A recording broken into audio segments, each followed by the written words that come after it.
अब जब हम तकरीबन 1.5-2 घंटा हो गया सवाल जवाब चल रहे हैं, तो मैं भी थक गया और कारपेट पे लेटा हुआ था, तो सवाल तकरीबन ख़त्म हो गए थे।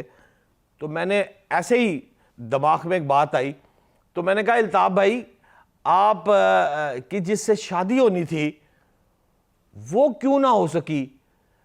हमें तो इत्तला थी तो उसी से शादी होनी थी जब आप यूनिवर्सिटी में पढ़ते थे, तो उसके साथ तो आपका शादी ना हो सकी। अल्लाह की कसम मुझे नहीं पता था कि उसकी शादी किसी के साथ होनी है या वो यूनिवर्सिटी में कोई लड़की उसके साथ पढ़ती है, मुझे किसी बात का नहीं पता था। बस एक बात मैंने कर दी, तो उससे आगे तो फौरी रिएक्ट किया।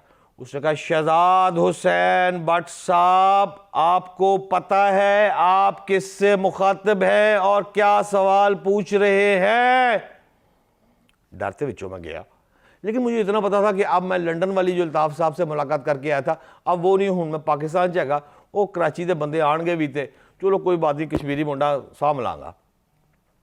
मैंने आगे से कहा, मैंने कहा इल्ताफ भाई, मैं शर्मिंदा हूँ आपसे ये सवाल किया है, लेकिन ये सवाल आवाम जानना चाहती है और अब गलती से मेरे मुंह से ये सवाल निकल गया है, तो आप मेहरबानी करके इसका जवाब दे दें तो मैं आपका बहुत मशकूर हूँगा।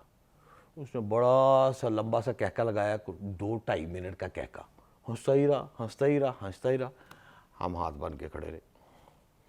2.5 मिनट हंसने के बाद फरमाते हैं, तो लिखो शहजाद हुसैन भट्ट, लिखो, हाँ आज हम तस्लीम करते हैं कि यूनिवर्सिटी के दौर में जिस लड़की से हमें मोहब्बत थी और हम उससे शादी भी करना चाहते थे, तो जब हम यूनिवर्सिटी के दौर में जेल चले गए और जेल से जब हम वापस आए तो हम मामू बन चुके थे।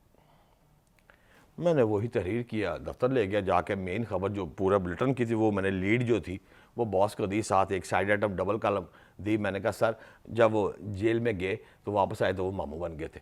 उसने कहा ये नहीं हो सकता। मैंने कहा रिकॉर्डिंग है, सुन ले। उसने रिकॉर्डिंग लगी, वो अल्ताफ हुसैन का इंटरव्यू, वो मेरी एक बड़ी अच्छी यादें थी, मैंने आपसे शेयर की हैं, तो मार्केट में बड़ा हिट हुआ। बाद में मैंने अल्ताफ हुसैन को भेजा, उन्होंने उस पर मुझे शाबाश भी दी थी।